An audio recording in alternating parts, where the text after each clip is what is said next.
Hook. I never thought the daughter I sacrificed everything for would one day plot the perfect revenge. But when I discovered what she'd done, it shattered me in ways I never imagined, only to piece me back together in the most unexpected way. The afternoon sun cast long shadows across my living room floor as I settled into my worn leather armchair, the one my late husband Harold bought me 43 years ago. My hands, gnarled with arthritis and marked by decades of hard work, trembled slightly as I adjusted the microphone my granddaughter Emma had set up for me. She'd been insisting for months that I record my story, but I'd always found excuses to delay. Some memories are easier left undisturbed, buried beneath years of routine and the comfortable numbness that comes with age. But today felt different. Perhaps it was the way the light filtered through the lace curtains, reminding me of my mother's house in rural Pennsylvania where this story truly begins. Or perhaps it was the phone call I received last week from my daughter Sarah, the first time she'd called in 3 years. Whatever the reason, I felt ready to finally speak the truth about my life. About the choices I made and about the daughter whose revenge would ultimately save us both. My name is Margaret Eleanor Thompson. I'm 78 years old, and this is the story of how love, betrayal, sacrifice, and revenge wove themselves into the fabric of 3 generations of women in my family. Part 1. The Seeds of Sacrifice. I was born in 1947 in a coal mining town called Blackwood, Pennsylvania, where the air always tasted of dust and desperation. My father, Thomas O'Brien, worked in the mines from the age of 14 until black lung disease claimed him at 49. My mother, Catherine, took in laundry and sewing to make ends meet, her fingers perpetually raw and bleeding from the harsh soaps and endless needlework.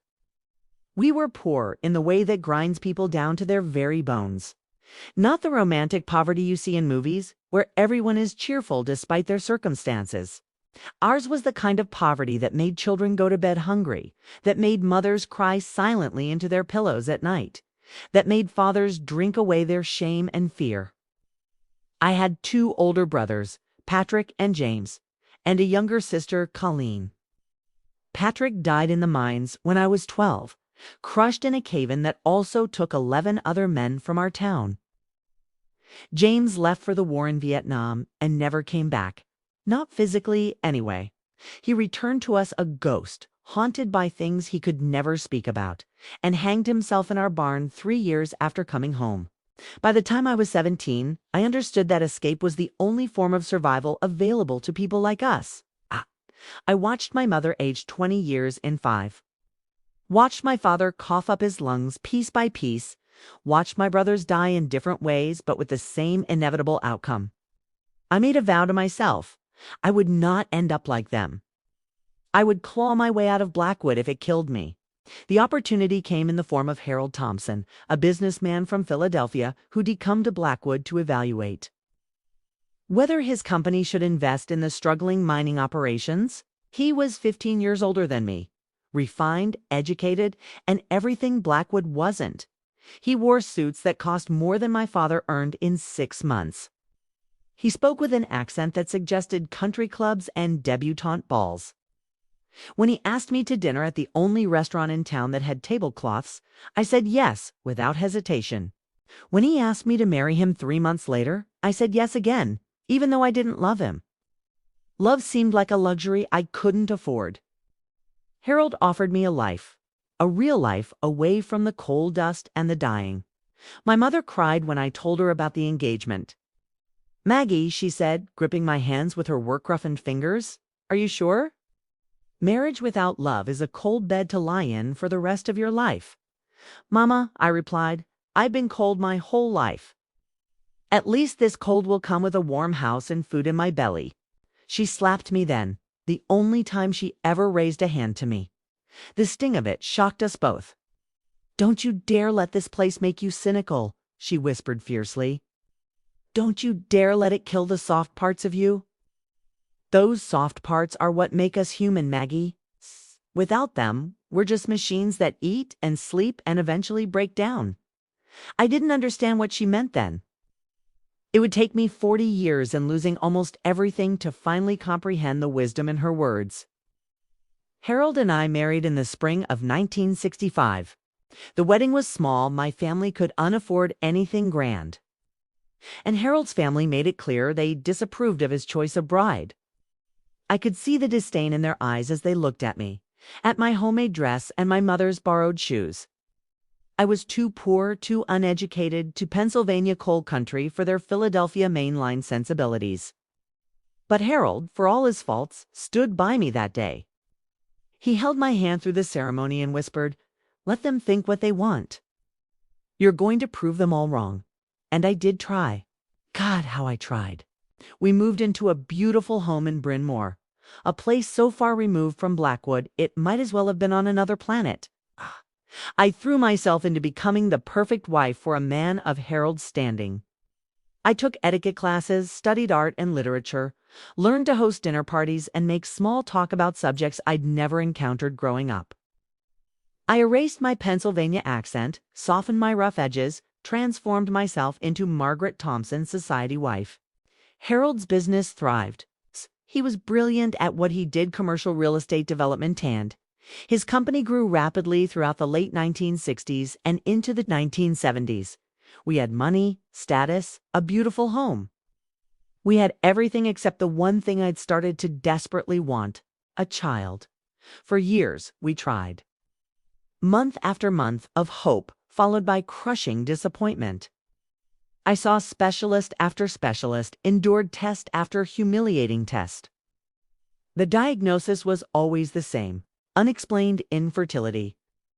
There was no medical reason we couldn't conceive, yet we didn't. The failure ate at me in ways I couldn't articulate. I'd given up love for security, warmth for wealth, authenticity for acceptance. The least life could give me in return was a child, someone to pour all the tenderness my mother had warned me not to lose into. But even that seemed to be denied. Harold grew distant during this time. He buried himself in work, coming home later and later, speaking to me less and less. I suspected there were other women, though he was discreet enough that I never had proof. Perhaps he blamed me for our childlessness.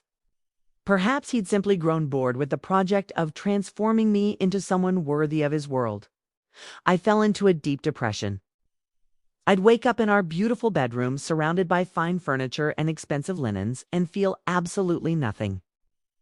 The soft parts of me my mother had warned me to protect seemed to have shriveled up and died anyway, despite all my material comfort. It was during this dark period in the winter of 1976 that I met Elena Rodriguez. Elena cleaned houses for wealthy families in our neighborhood, including ours. She was 23 years old, 8 years younger than me, and 6 months pregnant. She'd come to America from El Salvador seeking a better life, only to find herself pregnant, alone, and desperately poor. The father of her child had abandoned her when he discovered she was pregnant. I watched her clean our house one frigid February afternoon, noticed how her hand unconsciously cradled her swollen belly, how she winced when she bent down to scrub the floors. Something in me cracked open at the sight of her, this young woman carrying a child she could unafford to keep, while I lived in a mansion with empty nurseries. "Elena," I said to her one day, the words tumbling out before I could stop them, "what are you going to do when the baby comes?" She looked up at me with dark eyes that held more sorrow than any 23-year-old should carry. "I don't know, Mrs. Thompson. I have no money for a baby, no husband, no family here to help. I think ... double quotes. She paused, wiping away tears with the back of her hand. "I think I have to give the baby for adoption. Let someone who can give her good life raise her." "Yes, her," I asked. "The doctor says is a girl." Elena's voice broke. I always wanted a daughter. The words that came out of my mouth next would change the course of my entire life. "Let me adopt her. Let me raise your daughter." The arrangement we made was illegal, or at least existed in a gray area of the law that neither Elena nor I cared to examine too closely. Harold initially resisted the idea, but I wore him down with a combination of pleading and manipulation. I told him it was this or divorce, this or my complete mental collapse. I told him his family and business associates would never need to know the truth, We could tell everyone I'd been pregnant all along, that I'd hidden it well, that the baby came early. What I didn't tell Harold, what I barely admitted to myself, was that I'd fallen in love with the idea of Alina's baby before she was even born. Started to imagine holding her, raising her, pouring all my accumulated love into her. The baby became my salvation, my reason to keep living. We paid Alina $50,000 a fortune to her, a drop in the bucket to Harold. We arranged for her to stay at a discreet facility during the final months of her pregnancy, far from our neighborhood where no one would see her. We told our friends and family that I was pregnant, that I was spending time resting at a private clinic due to complications. Sarah came into the world on a rainy April night in 1977. I was there for the birth, holding Elena's hand as she screamed and pushed and brought forth this tiny, perfect human being. When the nurse placed Sarah in my arms for the first time, I looked down at her scrunched-up red face and felt something inside me that had been frozen for years suddenly thaw. "She's beautiful," I whispered. Across the room, Alina sobbed into her hands. The sound of her grief was something I forced myself not to hear. I couldn't acknowledge it, couldn't let myself think about what we were doing to her. If I did, I might have to give the baby back. And I couldn't. We took Sarah home 2 days later. Lena signed all the necessary papers, took her money, and disappeared from our lives. I told myself she'd be fine, that the money would allow her to start fresh, that she'd agreed to this arrangement voluntarily.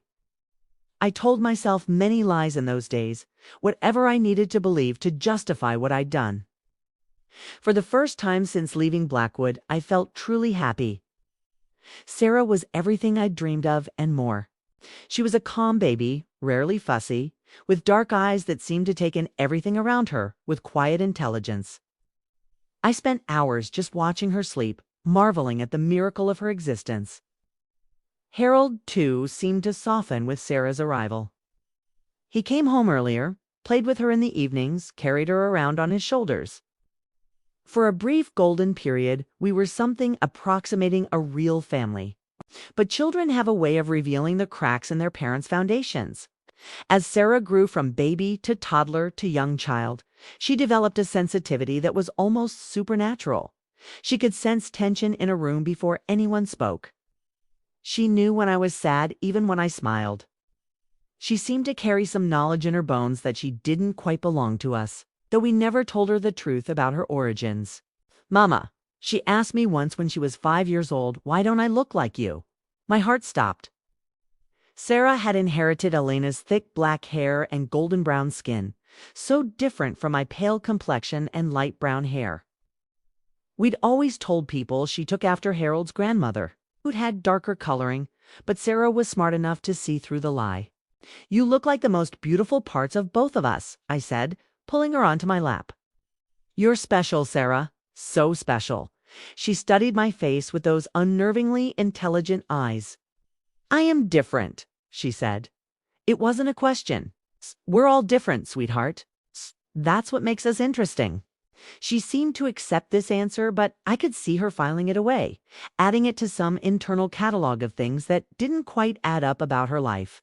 The years passed. Sarah excelled at school, particularly in languages and writing. Sarah's creative, empathetic, fiercely protective of underdogs and outcasts. She brought home stray animals, befriended the weird kids, stood up to bullies, even when it meant making herself a target. I was so proud of her, I could barely stand it. Every achievement, every kindness, every moment of brilliance felt like vindication for all the choices I'd made. "See," I told myself. "You gave her a good life. You saved her from poverty and struggle." Alina would be grateful if she knew how well Sarah turned out. But there were also moments that frightened me. Sarah had a temper that could flare up with shocking intensity when she witnessed injustice. She had strong opinions about right and wrong, about honesty and deception. She had no patience for people who lied or manipulated others.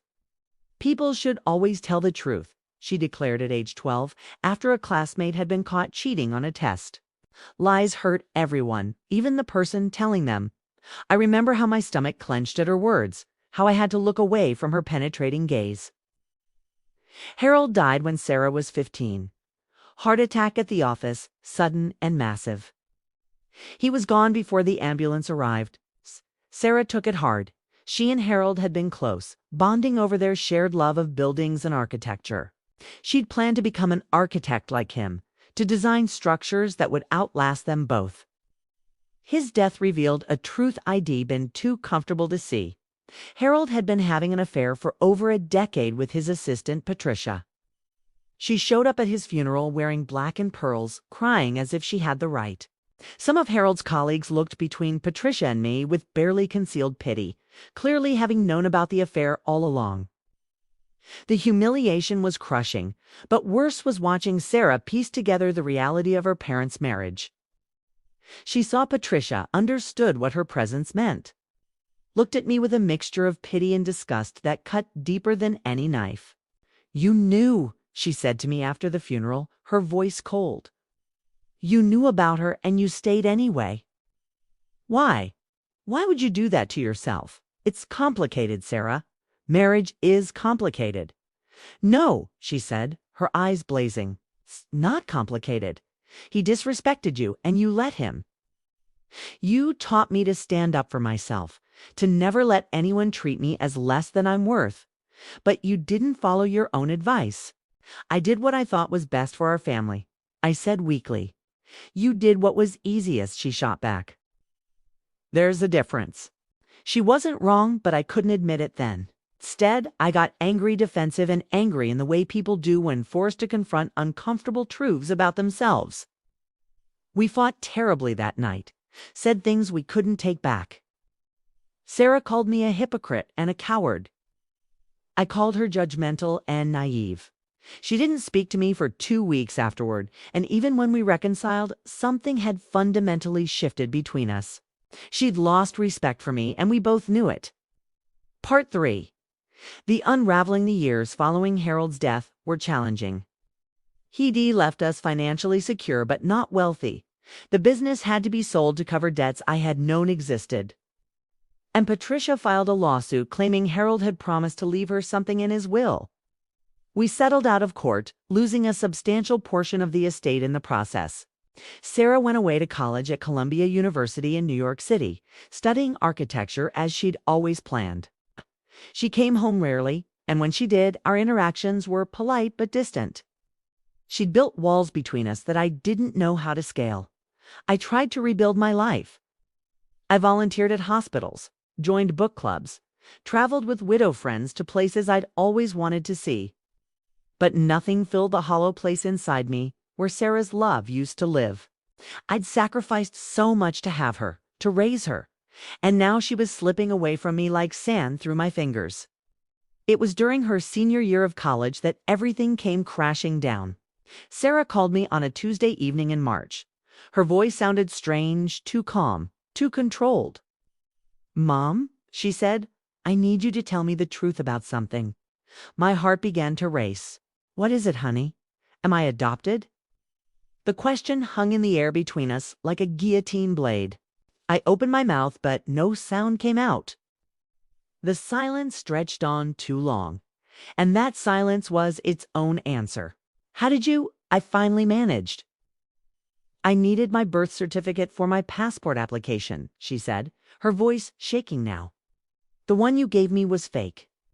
I found the real one in your safe deposit box when I was looking for Dad's insurance papers. Alina Rodriguez. That's my birth mother's name, isn't it?" I felt the world tilting beneath me. "Sarah, please, let me explain. Did you buy me?" she asked, and the anguish in her voice nearly broke me. "Did you buy me from my mother like a piece of property? It wasn't like that. She couldn't take care of you. We gave her money to start a new life.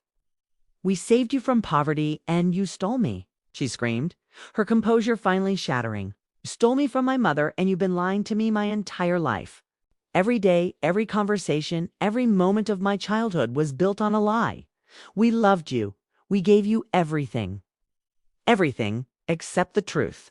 She was crying now, harsh sobs that tore at my heart. "Everything except the right to know who I really am. Do you have any idea what you've done? Do you have any idea how this feels?" I was crying too, desperate and terrified. "Please, Sarah, please don't do this. You're my daughter. You'll always be my daughter.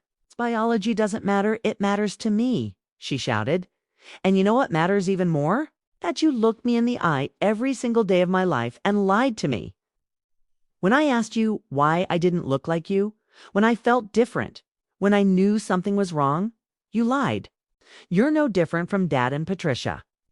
You're a liar and a hypocrite, and I don't know if I can ever forgive you." She hung up. I called back immediately, but she didn't answer. I called 50 more times that night. I left voicemails begging her to talk to me, to let me explain. All of them went unanswered. The next day, I drove to New York. I went to her apartment, but she wouldn't let me in. I could hear her on the other side of the door, could hear her crying, but she wouldn't open it. "Sarah, please," I begged through the door. "Please let me explain. Please give me a chance to make this right." "There is no making this right," she said, her voice muffled but clear. "You need to leave, Mom. You need to leave and not contact me again until I'm ready." "If I'm ever ready? How long?" I asked, sliding down to sit with my back against her door. "How long until you'll talk to me?" I don't know. Maybe never. Maybe forever. I need to find my birth mother. I need to understand who I really am. And I need to do that without you." Those were the last words she spoke to me for 3 years. Part 4. The wilderness years. The pain of losing Sarah was unlike anything I'd experienced before, and I'd experienced plenty of loss in my life. Losing my brothers, my parents, my husband, all of those had hurt. But they were natural losses, inevitable in their own ways. Losing Sarah was different. It was a loss I'd created myself through my choices, my lies, my desperate need to have a child at any cost. I tried to find Alina Rodriguez, thinking maybe if I could help Sarah locate her birth mother, she'd forgive me. But Alina had disappeared completely. The address we'd had for her led to a building that had been torn down years ago. None of the services I hired could trace her. It was as if she'd vanished from the earth, taking with her any chance I had of redemption. The guilt consumed me. I'd wake up at 3 in the morning, my mind replaying every moment of Sarah's childhood, seeing it all now through the lens of my deception. The way she'd look at herself in the mirror, puzzled. The questions she'd ask that I'd deflected or answered with half-truths. The sense she'd always had of not quite fitting in. I'd stolen her identity, her heritage, her truth. And I'd done it because I was selfish, desperate. Unwilling to examine the ethics of what we were doing to Alina or to the child we were taking from her. My mother's words came back to haunt me. "Do, Aunt, let it kill the soft parts of you." But it had. My poverty, my desperation to escape it, my fear of returning to that life it had all killed the soft parts of me. The parts that might have stopped me from doing something so fundamentally wrong. I started seeing a therapist, Dr. Rebecca Chen, twice a week, patient with my endless circling of guilt and grief, helping me slowly unpack the layers of trauma and choices that had led me to this point. "You were a wounded person who wounded others," she told me one session. "That doesn't excuse what you did, but it helps explain it. The question now is, what are you going to do with this understanding?" "I'd do anything to make it right," I said. "Anything to get my daughter back?" "Then you need to be ready to give Sarah what she needs, not what you need," Dr. Chen said gently. "You need to be ready to let her hate you, to let her leave you, to let her build a life without you if that's what she chooses. Real love means wanting someone to be whole and happy, even if their happiness doesn't include you." It was the hardest lesson I'd ever had to learn, and I failed at it repeatedly. I sent Sarah letters, not frequently enough to be harassment, but every few months I sent birthday cards and Christmas cards. I never got responses, but I kept sending them anyway, hoping that someday she'd be ready to read them. Time passed with the peculiar slowness of grief. Days felt like weeks. Weeks like months. I marked time by Sarah's milestones that I learned about secondhand. Her graduation from Columbia, I wasn't invited. Her first job at a prestigious architecture firm in Seattle, I found out through her Facebook page before she blocked me. Her awards and achievements, I set up Google alerts for her name. I volunteered more, threw myself into charity work with an almost manic intensity. I worked at homeless shelters, at immigrant support services, at programs for struggling single mothers. I couldn't fix what I'd done to Alina and Sarah, but I could try to help other women in similar situations. It didn't make me feel better. Nothing could do that, but it gave me a purpose beyond my own suffering. On what would have been Sarah's 26th birthday, 3 years after our last conversation, my phone rang with an unknown Seattle number. My hands shook so badly, I almost dropped the phone trying to answer it. "Hello," I said, my voice barely a whisper. "Mom." Sarah's voice, after so long, nearly broke me. "I want to talk. Are you free?" Part 5. The Revelation. Sarah came home to Pennsylvania 2 weeks later. I picked her up at the airport, and the sight of her walking through the terminal nearly brought me to my knees. She'd changed. She was thinner, with shadows under her eyes that spoke of sleepless nights. Her hair was longer, pulled back in a severe ponytail. She looked older than 26, aged by the same truths that had aged me. We hugged awkwardly, both of us crying, neither knowing quite what to say after 3 years of silence. The drive home was quiet. We made small talk about her flight, about the weather, about anything except the chasm between us. But once we got to the house, the same house she'd grown up in, we couldn't avoid it anymore. We sat in the living room, tea growing cold on the coffee table between us. "I found her," Sarah said finally. "I found Elena." My breath caught. "You did," Sarah nodded. "It took almost 2 years, but I found her. She's living in California. She got married, has 3 other children. She ... Sarah's voice cracked. "She never forgot about me. She named all 3 of her daughters with my initials, Sarah Elena Rodriguez, S-E-R. Their names are Sophia, Amelia, and Rosa." Tears streamed down my face. "Did you meet her?" "Yes, 6 months ago. We've been talking ever since." Sarah wiped her eyes.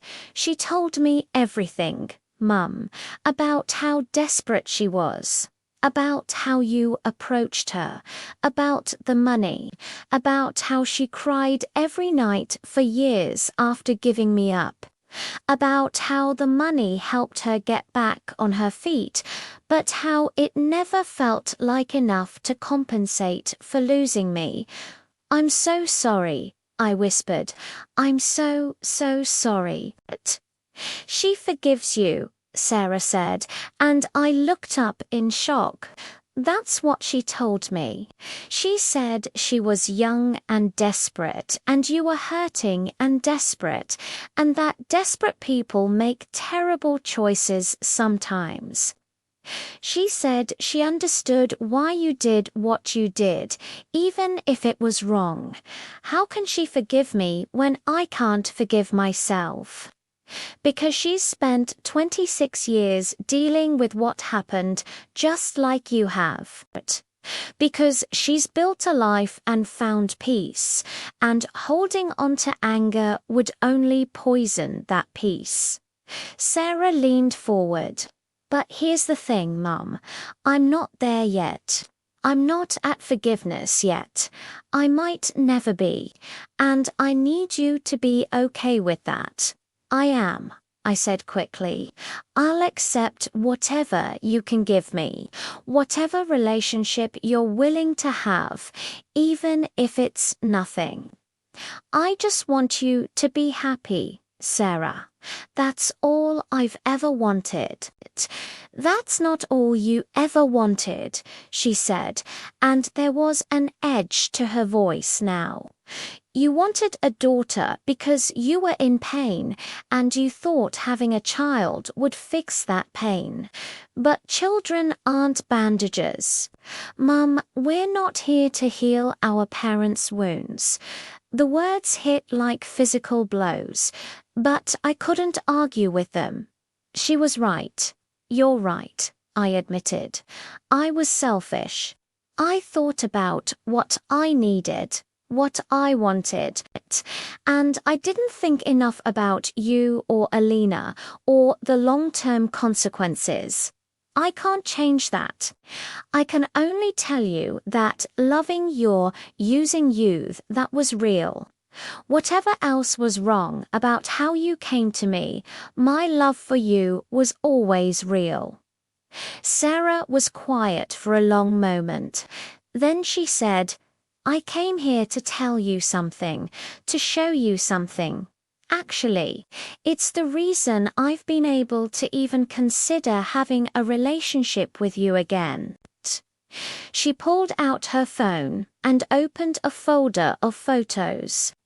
My breath caught as I saw the faces staring back at Miss Sarah with Alina, with 3 beautiful little girls, with a kind-looking man I assumed was Elena's husband. This is my other family, Sarah said. Elena's family, my sisters and my stepfather.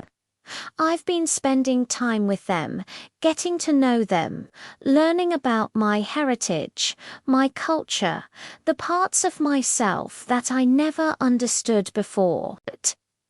They're beautiful, I said, and meant it, even though it hurt to see proof of the family Sarah had that didn't include me. Elena did something incredible when I found her, Sarah continued. After the initial shock and emotion, after we'd talked for hours about everything that happened, she looked at me and said, You have 2 mothers, Mia, one who gave you life and one who raised you. Both of those things matter. Both of those women matter. Don't let what happened make you lose either of us. I pressed my hand to my mouth, overwhelmed. She's a better person than I am, I managed to say. She's had longer to process her pain, Sarah replied. But she's right. And I realized something in the time I've spent with her. I'm angry at you, and I have a right to be angry. But you're still my mother. You raised me, taught me, loved me. The lie was terrible, but the love was real. Both things can be true. What are you saying? I asked, afraid to hope. I'm saying I want to try, Sarah said. I want to try to rebuild our relationship. It's not going to be easy. There's a lot of hurt between us, a lot of broken trust. But I want to try, on one condition. Anything. You have to meet Alina. You have to sit down with her and apologize, face to face. And you have to hear her story, really hear it, not as the woman who adopted me, but as someone who hurt another human being and needs to take responsibility for that hurt. The thought terrified me, but I nodded. Okay, I'll do it. Whatever it takes. Part 6. The meeting 3 months later, I flew to Sacramento, California with Sarah. My hands shook the entire flight.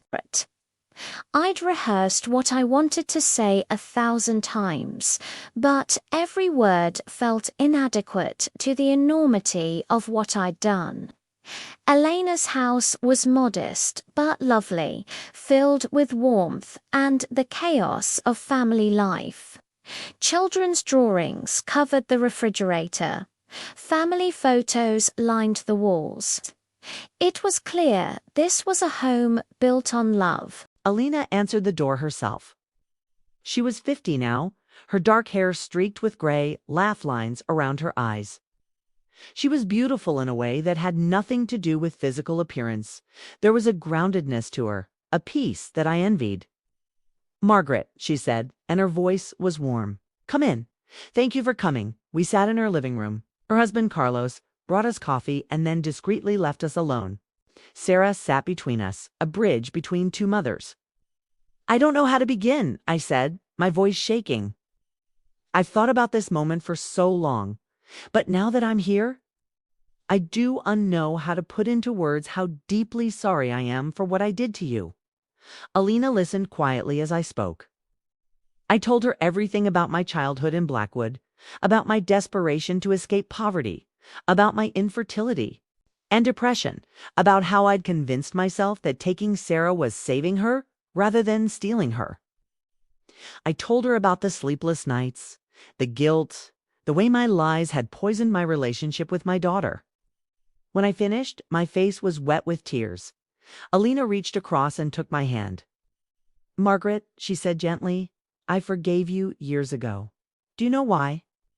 I shook my head, unable to speak. "Because I understood. Not right away for a long time. I was angry. I was hurt. I felt like you had stolen the most precious thing in the world from me. But as I got older, as I had my other children, as I built my life, I understood something. We were both victims of the same thing." "What do you mean?" "Poverty," she said simply. "You were scarred by growing up poor, and it made you desperate to give a child everything you didn't have. I was trapped by being poor, and it made me desperate enough to give up my child for money. The real villain in this story isn't you or me. It's a system that makes women so desperate that they'll do anything, take children that are theirs, or give up children that are just to survive." I hadn't thought of it that way before. The simplicity and truth of her words struck me like lightning. "That doesn't excuse what I did," I said. Alina agreed, "but it explains it. An explanation is the first step toward forgiveness." She squeezed my hand. "I want you to know something.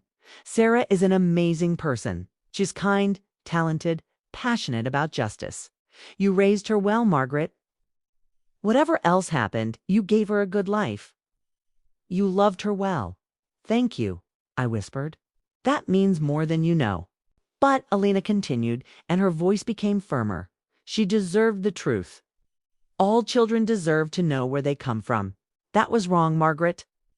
That was the part that I struggled to forgive, not that you raised my daughter, but that you lied to her about who she was. I know. I was afraid she'd hate me, afraid I'd lose her. But by lying, I created the exact outcome I was trying to prevent. Fear makes us do terrible things," Alina said. "But so does love, sometimes. You loved Sarah so much you were willing to build your entire relationship on a foundation of lies. That's a twisted kind of love, but it's still love. We talked for hours that day. Alina told me about the years after giving up Sarah, about her depression and shame, about how she'd eventually met Carlos and started over. She told me about her other daughters, about how she'd poured her love for Sarah into them while never forgetting her first baby. She showed me photos of herself pregnant with Sarah, holding her for the only time after her birth. I memorized every detail of her face that day," Alina said, tears in her eyes. "Her little fingers, her nose, the way her hair curled at her forehead. I knew it was the only time I'd hold her, so I tried to remember everything. The pain in her voice was almost unbearable. I'd spent 26 years with Sarah, and Alina had gotten one day. The injustice of it overwhelmed me. "I'm so sorry," I said again, and the words felt hopelessly inadequate. "I know you are," Alina said. "And I'm telling you, I forgive you.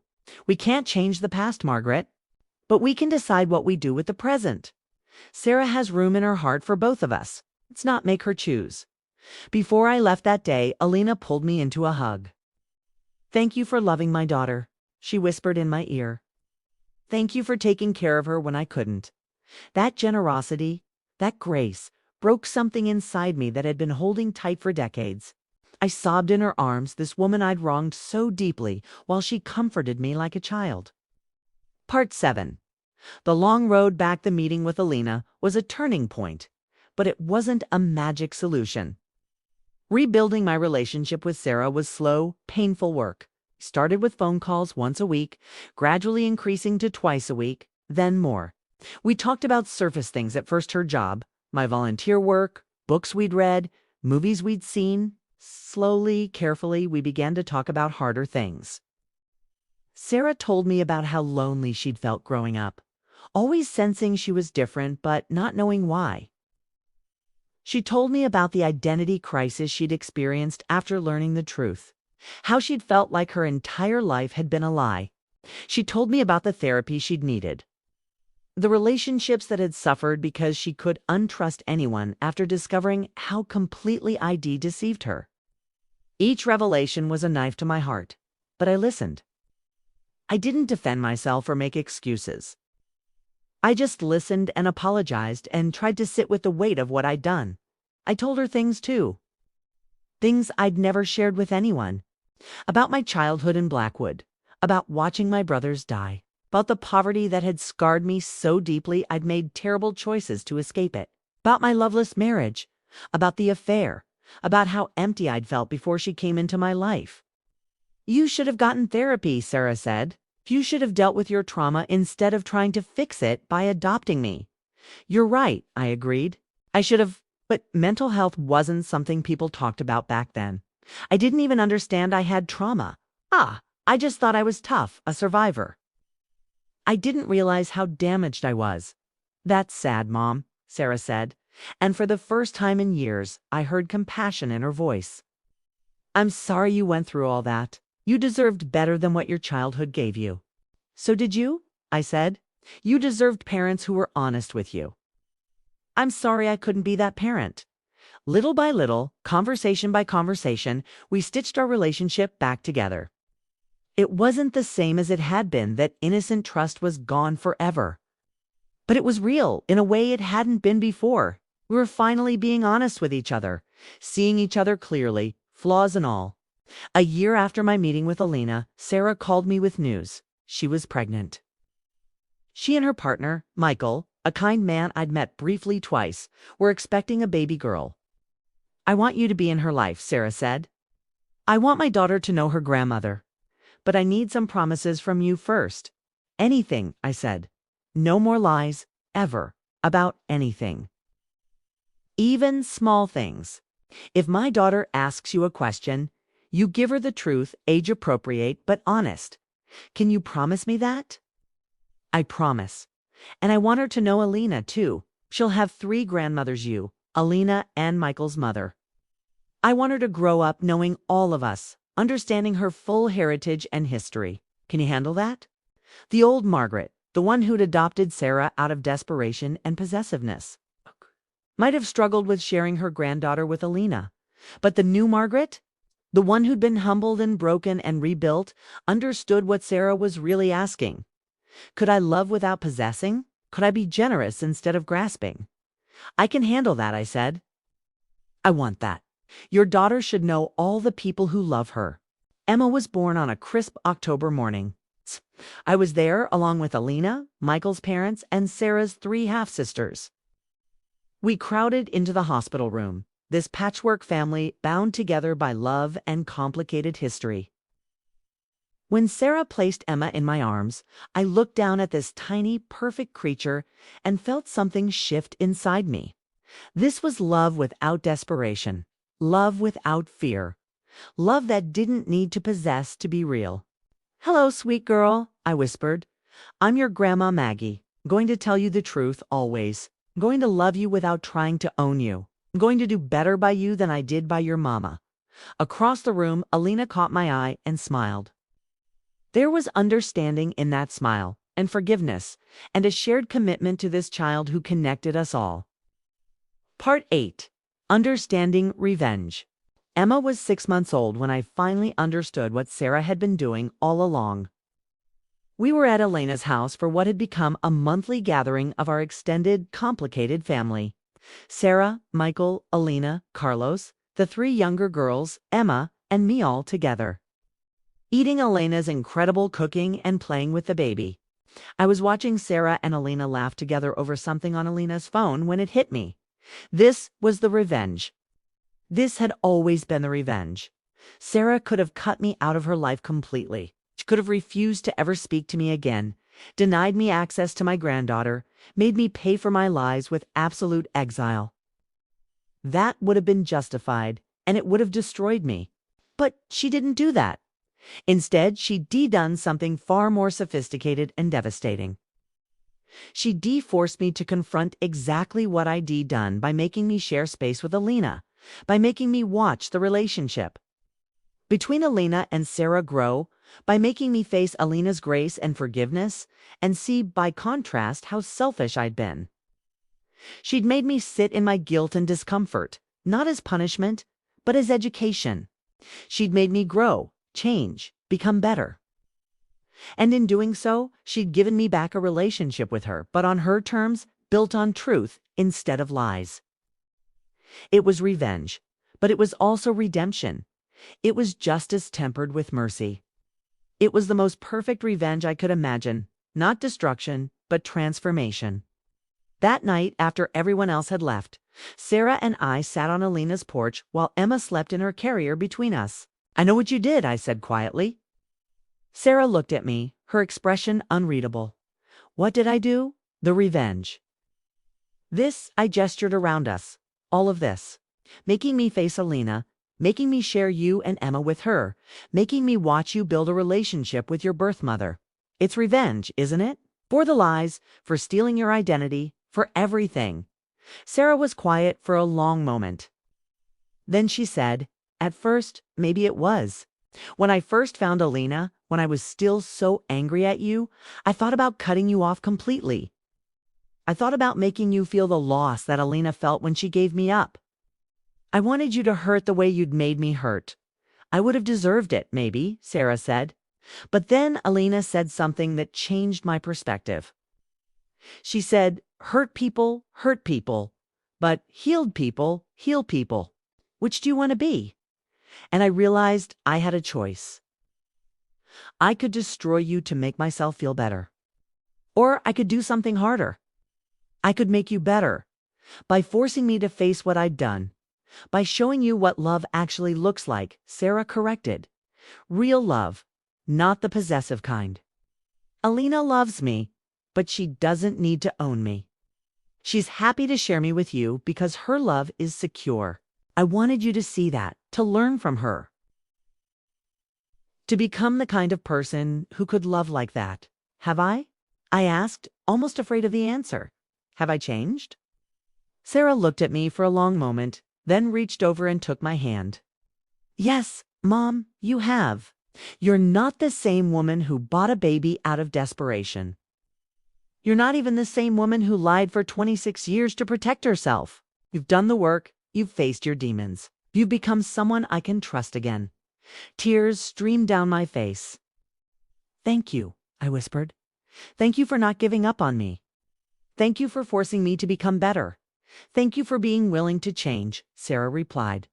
"A lot of people wouldn't have. A lot of people would have stayed defensive and angry and blamed everyone but themselves. You didn't do that. You took responsibility. You did the hard work of transformation." We sat in comfortable silence for a while, watching the sun set over Elena's garden, listening to Emma's tiny snores. "So, was it revenge?" I asked finally. "Or was it something else?" Sarah smiled. "It was both, and neither. It was me figuring out how to be your daughter and Elena's daughter at the same time. It was me deciding that truth matters more than comfort. It was me choosing transformation over destruction, healing over punishment." She squeezed my hand. "Call it whatever you want. I call it love." 2 years passed, years filled with the ordinary magic of family life. Emma's first steps, her first words, her second birthday party, where 3 grandmothers sang to her in English and Spanish. Sarah and Michael got married in a small ceremony where I walked Sarah down the aisle alongside Carlos, who'd been the only father Elena's daughters had known.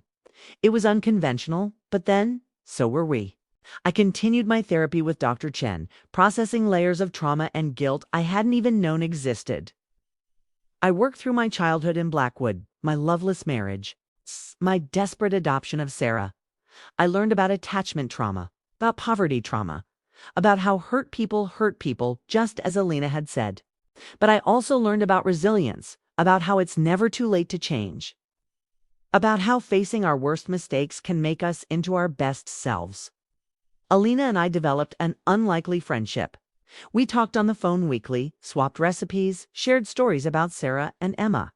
She told me about El Salvador, about the culture and heritage that Sarah was reconnecting with. I told her about Blackwood, about the poverty that had shaped me so profoundly. "We're both survivors," Elena said to me one day. "We survived different things, but survival marked us both. It's made us strong, but it also broke parts of us that took a long time to heal. Are you healed?" I asked. She thought about it mostly. "The scar is still there. I'll always wonder about the years I missed with Sarah. Always wish I could have raised her myself. But the wound doesn't hurt anymore. Time and love and forgiveness healed it. I don't know if I'll ever feel fully healed," I admitted. "The guilt is always there. That's your scar," Elena said gently. "The guilt is how you remember not to make the same mistakes again.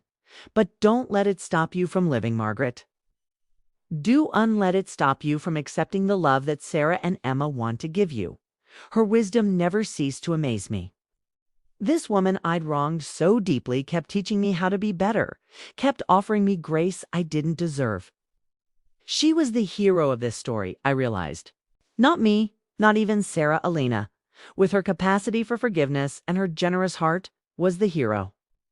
The real turning point came when Emma was 3 years old. She was talking in full sentences by then, curious about everything, asking endless questions about her family.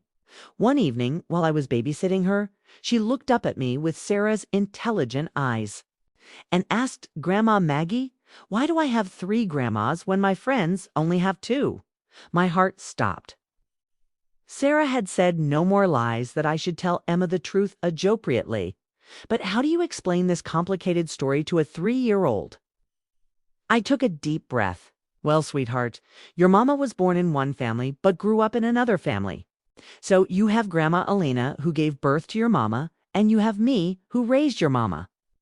And you have Grandma Susan, Michael's mother, who is your daddy's mama. All 3 of us love you very much. Why did Mama grow up in a different family?" Emma asked, her little brow furrowed. "Because sometimes grown-ups make complicated decisions when they're scared or sad. Grandma Elena was very young and didn't have enough money to take care of a baby. And I was very sad because I wanted a baby so much. So Grandma Elena let me raise your mama. Was Grandma Elena sad? Very sad. She missed your mama every day, but now they're together," Emma said brightly, her 3-year-old mind finding the happy ending in the story. "Yes, now they're together. And you get to have both of us, which makes you very lucky." "I am lucky," Emma agreed solemnly. "I have so many people who love me, out of the mouths of babes, as they say."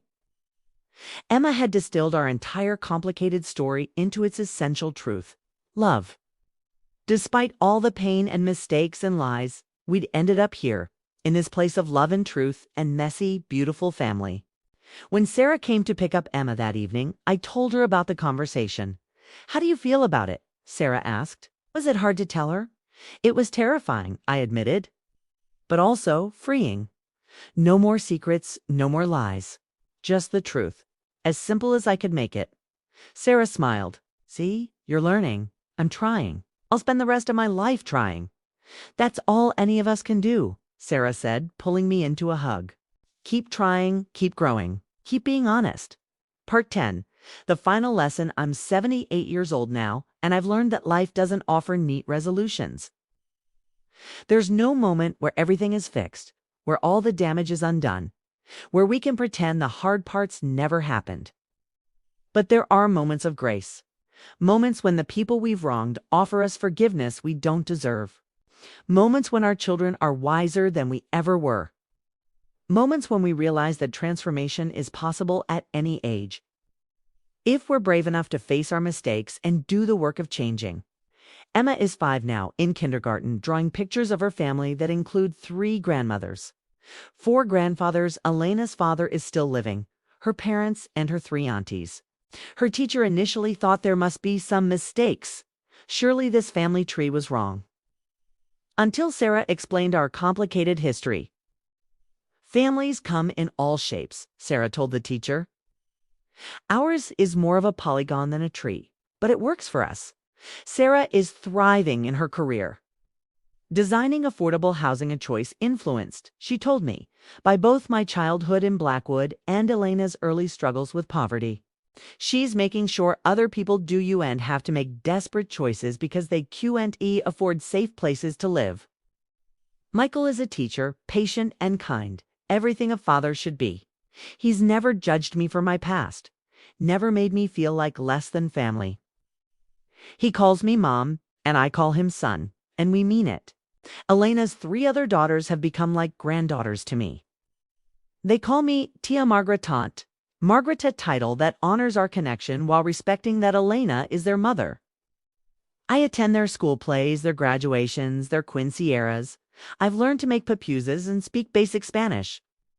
I've learned about a culture that I stole from Sarah, and I've worked hard to help her reclaim it. Last month, on what would have been Harold's 90th birthday, Sarah and I visited his grave. We had done like, share, and subscribe for part 2.